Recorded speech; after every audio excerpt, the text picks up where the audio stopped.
Aquel día se suponía que debía ser la celebración del año, la fiesta de cumpleaños de mi sobrina, con un presupuesto desorbitado de $97,000. Se llevaría a cabo en el restaurante que administro. Al llegar, mi hermana me recibió con una mirada que delataba su desprecio y sin mediar demasiadas palabras, le indicó a seguridad que me apartara, como si yo fuera simplemente un recurso económico sin valor personal. Justo en ese instante, mi teléfono vibró. Era mi madre y, como siempre, llamaba solo cuando necesitaba algo. Su voz, impositiva y sin dobleces, ordenó que nos reuniéramos esa misma noche en casa de Linda, sin dejar espacio para la discusión. Al llegar a la casa de mi hermana, el ambiente era inusualmente denso. Mi padre se mostraba inamovible a la cabecera de la mesa del comedor, con los brazos cruzados y la mirada fría, mientras Linda, mi hermana mayor, se movía con la calma de quien repite una rutina cotidiana, preparando un pastel en la isla de la cocina. En el salón, Melissa, la niña de oro de la familia, permanecía absorta en su teléfono, ignorando mi llegada por completo. La tensión se hizo palpable cuando mi padre, con voz medida, anunció: Melissa cumplirá 21 años muy pronto, y hemos organizado algo realmente extraordinario. No tardó en agregar detalles: un evento de lujo en el restaurante, un salón privado, decoración impecable, un menú premium con barra libre y entretenimiento en vivo. Linda, visiblemente emocionada, aplaudió mientras se confirmaba la invitación a 200 personas. De pronto, la pregunta que todos evitaban formular se impuso: ¿quién financiaría semejante derroche? El silencio fue interrumpido por el suave golpeteo de la copa de vino de mi madre sobre la mesa. Con tono seguro y casi ritual declaró: tu sobrina merece una celebración única. Solo cumple 21 una vez. A lo que Melissa, exhalando con resignación y rodando los ojos, replicó con la familiaridad de siempre: obviamente, tío Ryan, es tu restaurante y por supuesto puedes cubrirlo. Solo son $97,000. Entre murmullos y gestos de desaprobación, Linda advirtiendo con un sutil reproche que no debía actuar de manera tacaña, y la mirada firme de mi madre exigiendo compensación por todo lo que, en su opinión, le debía. Sentí como algo dentro de mí se quebraba. La situación había dejado de ser un simple plan familiar para transformarse en una transacción calculada, en la que mi valía se medía únicamente en números. La incomodidad creció hasta volverse insoportable. Con voz serena pero cargada de determinación, interrumpí cualquier intento de explicación. Me dirigí a Melissa, que me miró como si mis palabras provinieran de otro idioma, y sin esperar respuesta, abandoné la reunión dejando tras de mí rostros perplejos y una atmósfera opresiva. A la mañana siguiente, mientras intentaba recuperar la calma en mi oficina con una taza de café, mi teléfono empezó a inundarse de notificaciones. Una publicación en Facebook, compartida por Linda, mostraba una imagen de Melissa sonriendo con aire desafiante, acompañada de un comentario sarcástico sobre tener un tío adinerado que actúa como si no supiera valorar el dinero. Los comentarios no tardaron en llegar. Críticas mordaces sobre mi supuesta obsesión laboral, cuestionamientos sobre mi vida personal y, de manera recurrente, comparaciones que me reducían a una especie de máquina de efectivo. Cada palabra leída se sentía como una puñalada. No era solamente el reproche por mi decisión de no asumir los costos, sino una burla profunda a mi identidad. Desde que asumí la responsabilidad del restaurante, parecía que mi familia había decidido valorarme solo en términos económicos, ignorando mis sentimientos y mi historia personal. Fue entonces cuando Omar, el chef, entró en mi oficina y con voz baja y seria, y comentó: jefe, esto se nos ha salido de control. ¿No crees que sería bueno tomarte un día solo para ti, sin que te vean siempre como el tío rico o la fuente de recursos inagotable? Sus palabras resonaron en mi mente y me obligaron a recordar que, desde pequeño, se me había asignado el rol del hermano servicial, el tío indispensable y el hijo obediente.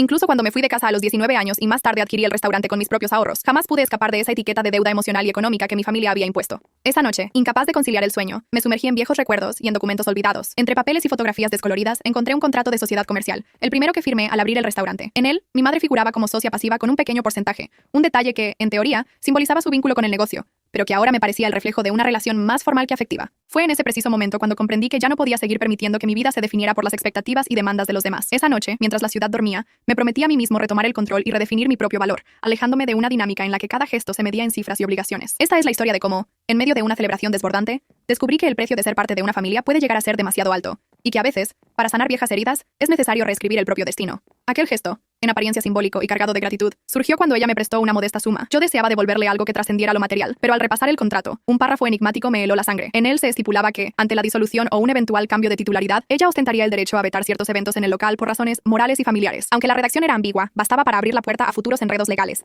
especialmente si en algún momento decidiera limitar el acceso a mis propios parientes. Esa noche, sentado en la penumbra de mi habitación con el contrato temblando en mis manos, un murmullo interno me reprendía por haberme dejado arrastrar sin más. Fue entonces cuando el celular vibró con un mensaje de voz de Daniela, una voz lejana pero sincera. Hola Ryan, no estoy segura de que este número siga activo. Vi la última publicación de Linda y algo en mí me advirtió que las cosas no marchan bien. Llámame cuando quieras, sin presiones. Eran ya 7 años desde aquella ruptura dolorosa, y Daniela había sido una de las pocas en advertirme de las dinámicas familiares que me hacían sentir como si fuera meramente una herramienta. Sus palabras, a veces consideradas exageradas, resonaban ahora con una claridad que no podía ignorar. Al día siguiente, me presenté en el restaurante antes de lo habitual. Con manos aún temblorosas, saqué el contrato de la caja fuerte de la oficina y lo llevé a mi escritorio. Inmediatamente llamé a Calderón, un abogado meticuloso con el que había trabajado antes.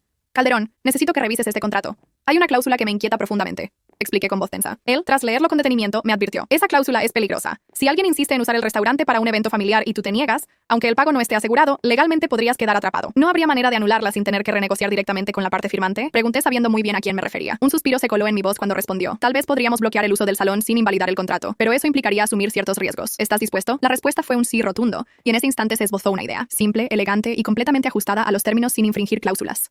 Al mediodía, sin previo aviso, Daniela apareció en la entrada del restaurante. Yo apenas le había enviado un mensaje.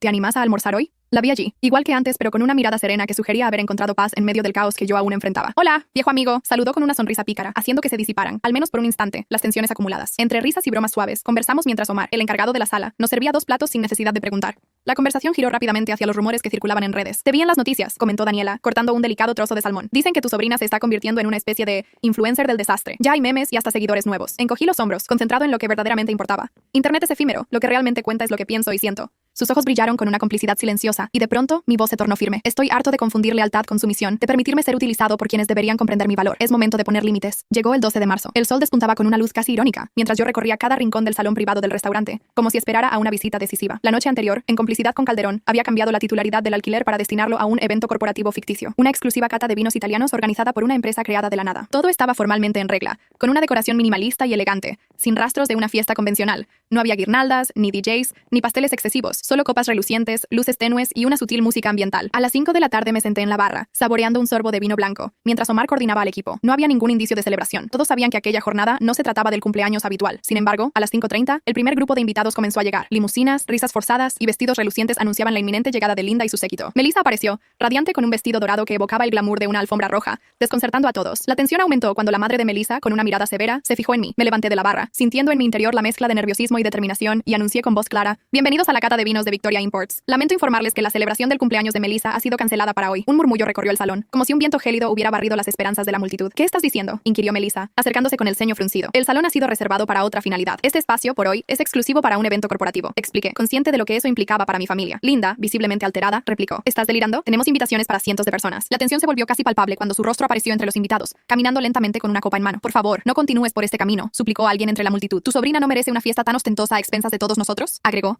Y yo intervine con voz serena pero firme. Ustedes no tienen derecho a seguir manipulándome. No se trata de dejar a alguien en ridículo, sino de devolver la realidad a una situación que ya llevaba demasiado tiempo fuera de control. En ese preciso instante, un fotógrafo freelance, que solía cubrir nuestros eventos, capturó la escena. Melissa alzando los brazos con frustración mientras la puerta se cerraba tras ella, y yo quieto, con una expresión serena pero decidida. La imagen se viralizó en cuestión de minutos, con el título: Cuando el tío decide poner fin a los excesos. A las 8 de la noche, el ambiente en el restaurante se había calmado. No quedaban restos de la efervescencia anterior, solo la música suave, las velas encendidas y algunos clientes disfrutando de la tranquilidad. Fue entonces cuando Daniela reapareció, sin previo aviso, y se sentó a mi lado en la barra. Entonces, ¿lo lograste?, preguntó, mientras yo asimilaba la magnitud de lo ocurrido. Tomé un sorbo de vino y reflexioné, sintiendo que, al quitarme ese pesado fardo de responsabilidades impuestas desde la infancia, finalmente me liberaba. Me siento como si me despojara de una mochila que llevaba desde niño y que, en realidad, siempre estuvo vacía, confesé con voz apagada. La mejor liberación es aquella que ya no te impide avanzar, respondió Daniela, y brindamos en un silencio cómplice. Antes de cerrar, Omar dejó sobre la barra una impresión del instante capturado, la imagen viral que marcaba el antes y el después. Observé la foto, no por orgullo, sino porque por primera vez reconocía en ella a alguien que había cambiado y que se enorgullecía de su transformación. Al día siguiente, el nombre de Melissa se convirtió en tendencia en Twitter, no por colaboraciones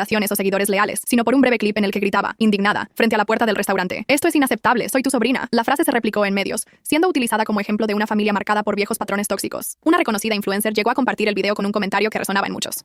¿Alguien más tiene parientes que creen que se les debe todo por el simple hecho de existir? De repente, la narrativa había dejado de pintar a mí como el villano. La exposición de esas dinámicas ocultas mostraba que los verdaderos responsables eran quienes se negaban a reconocer sus propios errores. Poco después, a eso de las 2 de la tarde, Linda apareció en el restaurante, entrando con la actitud de una clienta más, gafas de sol de gran tamaño y un bolso de diseñador, como si esos accesorios fueran su armadura para proyectar estatus. Omar intentó cruzarse en su camino, pero ella lo esquivó y se dirigió directamente hacia mí. Necesitamos hablar, dijo con voz medida. Yo, sin apartar la mirada de mi iPad, respondí: ya hablamos. Ryan, con tono sereno pero firme, intervino. Esto duele, nos estás exponiendo a todos. No, yo solo les estoy mostrando la realidad, replicó Linda. ¿Y qué esperas? ¿Un agradecimiento por habernos hecho ver lo que éramos? Solté, dejando el dispositivo a un lado y apoyándome en la barra, mirando fijamente a quien se atrevía a cuestionarme. No pido un gracias, solo un poco de honestidad. Un lo siento por habernos equivocado, algo que se sienta humano, añadí con voz entrecortada. Después de un largo silencio, ella murmuró: solo queríamos lo mejor para Melissa. No buscábamos lo más ostentoso ni lo más exagerado, solo algo sincero en su 21 cumpleaños. Papá está muy decepcionado contigo, susurró, dejando entrever que la verdad no podía ocultarse por mucho tiempo. Retiró lentamente sus gafas, dejando al descubierto unos ojos enrojecidos por la emoción. Te has vuelto tan distante, como si nada más importara que el negocio, sentenció. Sonreí con melancolía y respondí: quizá ustedes me moldearon de esta forma, cada vez que me hicieron sentir que lo mío no contaba. Pero ahora que ya no puedo ser manipulado, he aprendido a ser fiel a mi esencia. Linda mantuvo mi mirada apenas un instante más. Y luego, con pasos medidos y sin despedida, se retiró entre aplausos discretos que parecían confirmar que, por fin, había llegado el momento de reescribir las reglas. Con ese episodio, entendí que la verdadera liberación nace de reconocer el propio valor y de atreverse a trazar límites, aun cuando eso signifique desafiar las viejas lealtades y enfrentar las verdades incómodas. Hoy, mi restaurante es mucho más que un negocio. Es el escenario de mi renacimiento personal.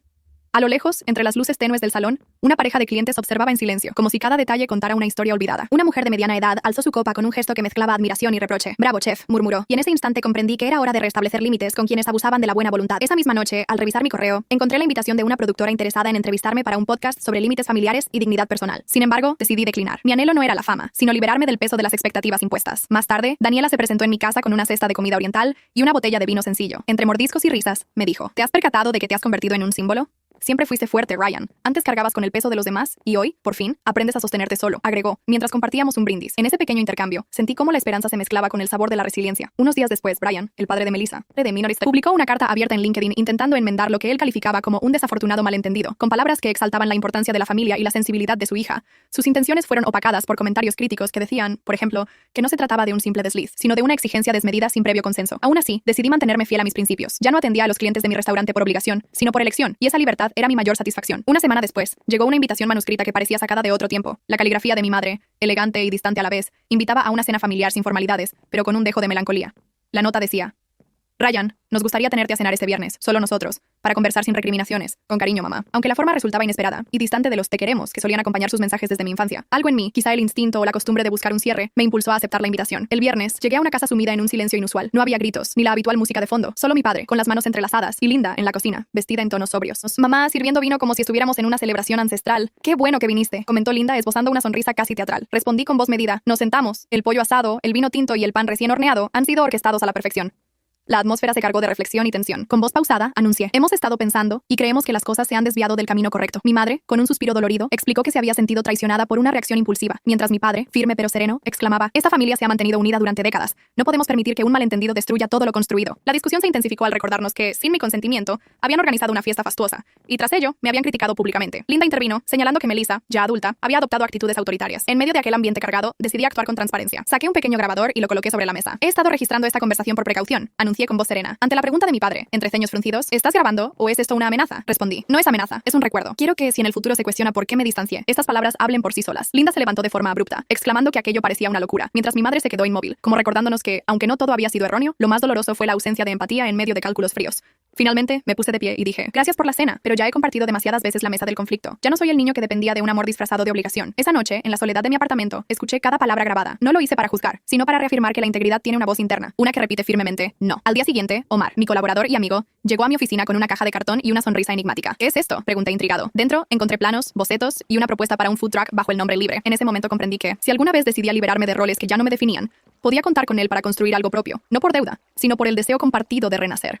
«No necesito una gran inversión, solo tu bendición y algunos contactos», dijo Omar con la sinceridad de quien confía sin reservas. Sellamos nuestro acuerdo con un apretón de manos, sin contratos ni cláusulas ocultas, solo la fuerza de la confianza mutua. Unos días más tarde, mientras almorzaba con Daniela en un parque, ella me preguntó con curiosidad: «¿Por qué no abres un segundo restaurante?». Le respondí: «Estoy aprendiendo a disfrutar plenamente del que tengo. La verdadera fortaleza no reside en la expansión, sino en saber valorar lo que se ha construido». Daniela asintió, y en medio de nuestra conversación surgió el recuerdo de clientes que, con sinceridad, me agradecían por crear un espacio donde se sentían seguros. Una mujer en particular había comentado: «Este lugar me hizo sentir protegida por primera vez en años». «Eso es familia», replicó Daniela. La palabra resonó en mí, recordándome que, a veces, la familia elegida es tan poderosa como la de sangre. Una semana después, el profesor Mena, mi antiguo mentor en el mundo culinario, apareció de improviso. «Te vi en televisión, muchacho. Estás en boca de todos. Y lo que más admiro es tu autenticidad», me dijo mientras nos sentábamos en la terraza del restaurante. Mena me recordó que mi capacidad para escuchar, incluso en medio del dolor, era mi mayor virtud. Con emoción, me propuso llevar clases de cocina a jóvenes en situaciones vulnerables, invitándome a ver en ellos el potencial de un futuro diferente. Esa misma tarde, 4 adolescentes se sumaron a la actividad, lavaron platos, pelaron verduras y sirvieron pan a clientes que los observaban con genuina simpatía. Al final del turno, uno de ellos, Luis, se me acercó y comentó con timidez: «Entonces, siempre supe que tendrías tu propio restaurante». Con humildad respondí: «Sí, pero aprendí que la verdadera felicidad no depende de apoyarse en otros para validarse». Esa noche, Daniela se quedó a dormir por primera vez en muchos meses. No discutimos planes ni proyectamos un futuro, simplemente compartimos el presente. Y en esa intimidad encontré la paz que tanto había buscado. Sin embargo, la calma se vio interrumpida cuando Omar irrumpió en mi oficina con semblante grave. «Tenemos un problema», anunció. Linda había anunciado que emprendería acciones legales, alegando que se había monetizado indebidamente la exposición de ciertos momentos familiares, pues videos y fotografías del evento habían circulado, beneficiando al restaurante. Revisé la notificación extrajudicial, un documento formal que acusaba de daño moral y uso no autorizado de imagen. Me senté lentamente, preparándome para una contienda legal, y Omar preguntó: «¿Vamos a dejar pasar esto?». Después de un breve intercambio, decidí no dejarme llevar por la provocación. Apenas 2 días después, el tribunal archivó la denuncia por falta de fundamentos. El intento de venganza se disipó, revelando que detrás de las acusaciones solo había el deseo de generar controversia. En el fragor de esos momentos, Melissa borró su cuenta en Instagram, Linda se desvaneció de las redes y Brian compartió un mensaje enigmático sobre valores familiares y lecciones dolorosas. Yo, por mi parte, seguí en mi restaurante, sirviendo platos con la convicción de que la autenticidad es la mejor receta. Esa tarde, mientras limpiaba la barra, Daniela se me acercó y me recordó con suavidad que la fortaleza reside en reinventarse y en mantenerse fiel a uno mismo, pese a las adversidades. Comprendí, entonces, que cada obstáculo y cada desencuentro familiar eran oportunidades para crecer. Mi restaurante se transformó en un refugio, no solo para quienes buscaban una buena comida, sino para aquellos que anhelaban un espacio de comprensión y honestidad. Al final del día, mientras las luces se atenuaban y el bullicio se disipaba, entendí que la verdadera riqueza está en la capacidad de honrar nuestros propios límites y en el coraje de decir no cuando es necesario. En cada plato servido y en cada palabra compartida, seguía construyendo un legado de integridad, empatía y, sobre todo, libertad para ser quien realmente soy. Una notificación inesperada en mis redes sociales reveló que había sido mencionado en una publicación que mostraba, en una captura de pantalla, una antigua carta familiar, acompañada de un mensaje provocador que insinuaba demandas por impedirte ciertos usos. Esa imagen desató una ola de comentarios en la que cientos de personas compartían sus propias vivencias, contando cómo, en nombre de tradiciones, se habían sometido a abusos emocionales. En ese instante, Daniela dejó su teléfono y me dijo con una mirada intensa: ¿te has dado cuenta de que ya no eres simplemente el dueño de un restaurante? Ahora eres la voz de muchos. Aunque jamás quise ser portavoz, acabé convirtiéndome en símbolo, pues en el preciso momento en que dije no, mientras todos insistían en un sí, abracé mi derecho a decidir. Esa noche, en la soledad de mi apartamento, me quedé escuchando la grabación de la cena, esa conversación guardada en el móvil. Podía borrarla o incluso publicarla, pero opté por atesorar esa palabra no, repetida como un mantra, un escudo, el punto de partida de una nueva vida. Durante años, despertar implicaba un repaso mental de las exigencias familiares, favores, depósitos y una presencia obligada en almuerzos llenos de indirectas y reclamos velados. Hoy, mis mañanas comienzan con la calma de un café caliente, la suave luz de la aurora filtrándose por la ventana de la cocina y la firme convicción de que nadie puede obligarme a nada. Esa misma mañana, frente a la puerta del restaurante, me sorprendió la visita de Luis, uno de los jóvenes del proyecto Mena. Con su gorra ladeada y una sonrisa genuina, me saludó. «Hola, chef, ¿tienes un minuto?» «Tengo varios», respondí. Con naturalidad, sacó de su bolsillo un papel doblado, un esbozo de menú para un pequeño puesto. Platos sencillos, como empanadas, arroz con pollo y un flan casero, se presentaban en un diseño que pretendía ser sofisticado sin perder identidad, bajo el nombre Luis Cocina. Sonreí al leerlo. Después de una breve pausa, me dijo con voz baja: «Quiero aprender, necesito tu ayuda». Así comenzó una nueva etapa en la que, durante las mañanas, le enseñé a calcular costos, a organizar ingredientes y a montar un plato con el instinto de quien, sin entrenamiento formal, entiende el verdadero sabor de la vida. Aunque Luis hablaba poco, cada palabra la anotaba con esmero. Una tarde, al cerrar el restaurante, me preguntó: «¿Alguna vez tuviste a alguien que te apoyara así?» «Sí, pero esa ayuda no provenía de la familia», respondí. Él asintió con una mirada reflexiva. A veces, los que vienen de fuera entienden mejor que los de adentro. Simultáneamente, empezaron a llegar invitaciones para entrevistas, columnas y conferencias sobre cómo establecer límites en relaciones familiares complicadas. Aunque en un inicio rechacé la mayoría, una propuesta para un pequeño encuentro en una librería, junto a personas que habían vivido historias similares, capturó mi atención. Esa noche, me reuní con 10 desconocidos. Una mujer que fue desheredada por negarse a cuidar a su madre enferma a tiempo completo. Un hombre que cortó lazos con su hermano tras años de extorsión emocional. Y una joven que huyó de casa a los 17 para escapar del chantaje de su padre. Cuando llegó mi turno, hablé con pocas palabras, dejando que el no se convirtiera en un acto de amor propio. Al finalizar, un discreto aplauso llenó el ambiente, y supe que compartir mi historia tenía el poder de inspirar a otros. Con el tiempo, Daniela y yo dejamos de limitarnos a compartir cenas para comenzar a colaborar en artículos sobre vínculos tóxicos y en publicaciones para blogs de psicología. Nuestros textos se convirtieron en referentes, y poco a poco, el restaurante atrajo a una clientela que buscaba algo más que buena comida, un refugio de comprensión y respeto. Una joven llegó a mi Instagram para decirme que el lugar se sentía como un hogar sin juicios, un mensaje que leí una y otra vez y que me llenó de gratitud. Jamás imaginé que mi modesto restaurante se transformaría en un santuario, un sitio donde quienes carecían de un apoyo familiar podían comer bien y sentirse valorados. En una ocasión, Luis me mostró un video en el que su carrito se movía por la calle, y me contó que una clienta le había dicho que le recordaba la comida de su abuela. Yo nunca tuve esa figura, pero sus palabras me hicieron comprender que, de alguna forma, yo era la memoria viva para alguien. Esa conexión me llenó de un profundo sentido de propósito. Una mañana, entre el aroma del café y el murmullo de la cocina al abrir, Daniela se me acercó y propuso: «¿Y si escribieras un libro sobre todo esto?» «¿Sobre qué, exactamente?», pregunté. «Sobre lo que has vivido, sobre ti, sobre lo que has aprendido». El silencio me dijo que quizá había llegado el momento. Al llegar al restaurante, encontré un sobre cuidadosamente colocado en la barra, sin remitente visible, pero la caligrafía era inconfundible. Era de Daniela, la misma que solía dejarme notas, recordándome pequeñas tareas y mi lugar en esta familia elegida. El papel, de textura costosa y doblado con precisión, portaba una carta que decía: «Ryan, no pretendo justificar nada, solo quiero que entiendas que ser madre es un camino complejo. A veces actuamos de la manera que creemos necesaria, aunque no se perciba como cariñosa. Tu padre y yo hicimos lo que consideramos correcto. Si eso te hirió, lamento profundamente que lo hayas vivido de esa forma. Siempre tuviste carácter, y ahora lo utilizas en nuestra contra. Está bien, es tu elección, pero recuerda que llevar nuestro apellido implica más de lo que imaginas. Te deseo lo mejor». Mamá leí cada palabra despacio, notando en ella la frialdad de una resignación que pretendía seguir ejerciendo poder a través de la letra. Daniela me observaba desde la otra parte de la cocina. Sin necesidad de explicarle nada, supo exactamente lo que sentía. «¿Vas a responder?», preguntó con suavidad. «No», contesté mientras me dirigía a la parrilla del patio trasero. Con un fósforo en mano, observé cómo la carta se consumía lentamente, ardiendo hasta desaparecer, como todo aquello que alguna vez me ató. Esa misma semana, Linda intentó organizar una reunión formal con Calderón, proponiendo una mediación fraternal. Con un suspiro, me comentó la idea, pero yo sabía que no había necesidad de abrir viejas heridas. Con determinación, bloqueé sus contactos. Ya no dejaría la puerta abierta para quienes solo pretendían hacer daño. Melissa, por su parte, decidió mudarse a Madrid para comenzar de cero. Por un instante, deseé sinceramente que tuviera éxito, no tanto por ella, sino por mí, porque el rencor solo consume, y yo había dado demasiado. Esa noche Daniela me regaló un cuaderno artesanal destinado a ser el inicio de mi libro real. En la primera página, escribí la deuda emocional. Al final del turno, Omar me sorprendió con una botella de vino, un gesto que recordaba, con cierta ironía, el pollo que se me había quemado más temprano. En tiempos pasados, solíamos brindar, y luego quedaba un silencio que se sentía como la paz de quien ya no tiene deudas pendientes. El cambio se hizo evidente también en el exterior. Un nuevo letrero llegó antes de la apertura, discreto, metálico y sin adornos, con una sola palabra en letras limpias: libre. Colgado en la entrada, reemplazaba el antiguo nombre heredado: símbolo de un pasado marcado por el miedo a arriesgarme. Ahora, ese letrero representaba algo auténticamente mío. La inauguración del nuevo nombre fue una celebración de ese renacer. Omar preparó un plato que bautizamos en el primer día: arroz con carne desmenuzada, huevo poché, cebolla caramelizada y un toque de salsa de naranja. Una receta sencilla, intensa e inesperada. Luis llegó con su carrito de empanadas. Sus ojos brillaban como si hubiera descubierto un universo secreto. Y Daniela atendía las mesas con una naturalidad que la hacía parte indispensable del ambiente. Mena se acomodó junto a un grupo de jóvenes aprendices, y uno de ellos grababa cada instante con el celular, como si documentara el inicio de una nueva era. Los clientes reían, comían despacio y conversaban en voz baja, mientras el restaurante parecía respirar con una calma casi mágica. Durante el servicio, un joven se acercó a la barra donde ayudaba a Omar, y con timidez preguntó: ¿Usted es Ryan? Depende, respondí con una sonrisa. Mi papá me trajo. Dice que este lugar se siente como un hogar. Me giré hacia él. Apenas tendría unos 13 años, con ojos muy atentos y el cabello un poco desordenado. Le pregunté: ¿y para ti? ¿Qué significa este lugar? Tras un breve instante de reflexión, el chico respondió con sinceridad: es hogar. Regresé a la cocina con el corazón más ligero. Más tarde, al terminar el servicio, Daniela se sentó a mi lado en el patio, donde las luces colgantes danzaban suavemente al compás del viento nocturno. ¿Y ahora qué? Pregunté. Ahora, simplemente esto, respondió. ¿No extrañas a nadie? Inquirió. Sí, a veces, pero aprendí que extrañar no equivale a estar en deuda con nadie, contesté. Ella recostó su cabeza en mi hombro, y en ese silencio lleno de libertad, comprendimos que habíamos encontrado nuestro camino sin ataduras.